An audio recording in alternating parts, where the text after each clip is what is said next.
de este número de la revista, bueno, acá con las palabras de Carlos Tovar en torno a mi artículo. En realidad, bueno, lo que pretendía en este texto, y justamente lo que menciona más o menos Miguel, es ir o plantear una perspectiva distinta sobre el problema de la libertad, tal como se ha tocado, no en general en el marxismo, porque justamente yo lo que hago es basarme también en algunos planteamientos marxistas, sino sobre todo cómo se ha trabajado en el Perú y posiblemente también en Latinoamérica. No es un mismo enfoque, por ejemplo, como el que se ha descrito hace un momento, ¿no? Se decía siempre de marxismo, y si uno lee los manuales de la Unión Soviética, por ejemplo, siempre encuentra esa idea de que la libertad es el reconocimiento de la necesidad. Es decir, una vez que reconocemos la necesidad de la naturaleza, como por ejemplo las leyes de la naturaleza, por tanto, entonces nosotros somos libres de ¿qué? De canalizarlas, de sujetarlas a un plan previamente establecido, es decir, ponerlo a disposición del hombre y sus fines. Pero en general eso no era romper ninguna necesidad, simplemente era reconocer la necesidad. Eso es en torno al problema de la naturaleza, por ejemplo. Pero la cuestión se torna un poco distinta cuando se empieza a plantear este tema de la libertad y de la necesidad desde el punto de vista de la economía. Por ejemplo, desde la economía o en la economía también se rige por leyes y también tiene su propia necesidad. Son cosas contra las que posiblemente nosotros no podemos ir. Por ejemplo, la oscilación de los precios en relación a la oferta y la demanda, por ejemplo, eso no depende de la voluntad, esa es una ley que se impone, se podría decir con necesidad. No es que tú pagas lo que quieres por un producto, no dices yo soy libre, por tanto yo quiero pagar tal cosa. Realmente lo que te va a poner el precio, si es que no se trata de un monopolio, por ejemplo, lo que te va a poner el precio va a ser efectivamente la oscilación entre la oferta y la demanda. Ahora, la cuestión de Marx es lo siguiente, y es algo con lo que posiblemente todos hemos estado familiarizados desde que estamos en el nivel preuniversitario. En Marx, efectivamente, y es algo que he tocado en el artículo, se plantea un determinismo económico. Es decir, la vida del hombre está determinada por la economía, efectivamente. ¿Cuál es el problema en torno a eso?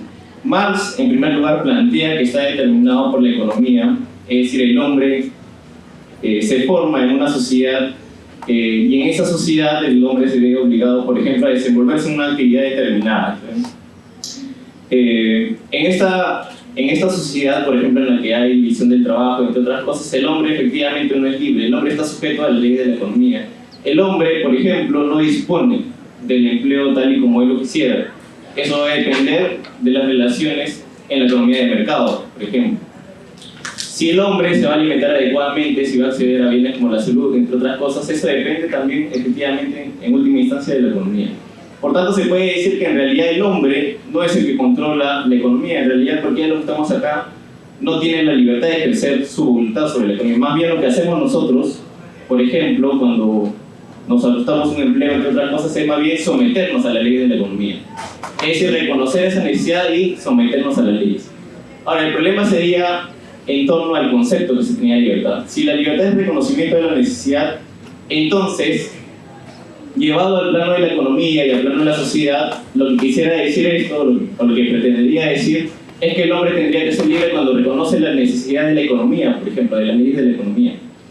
Y en este punto es algo en lo que ya Marx y Engels, efectivamente reconociendo la naturaleza de estas leyes, van a plantear algo distinto. En realidad, cuando se trata de la economía, ya no se trata únicamente de sujetarnos a la necesidad.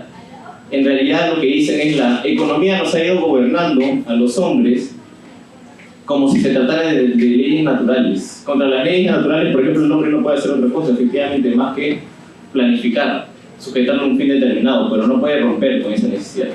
Pero en el caso de la economía es distinto. En el caso de la economía, por ejemplo, el hombre o el deber del hombre efectivamente no es sujetarse a esta necesidad. Si se sujeta a esa necesidad, entonces el hombre sigue siendo controlado por esa economía. Eso no comprendería la libertad. La libertad entonces comprendería cuando el hombre, por primera vez en la historia, pasa a controlar estas fuerzas, las fuerzas de la economía. Es decir, cuando empieza a tener una economía sujetada a un plan establecido. Eso en pocas palabras lo que quiere decir la libertad en el contenido de Marx y Engels. Efectivamente no se trata de continuar una necesidad, más bien romper la necesidad de la economía.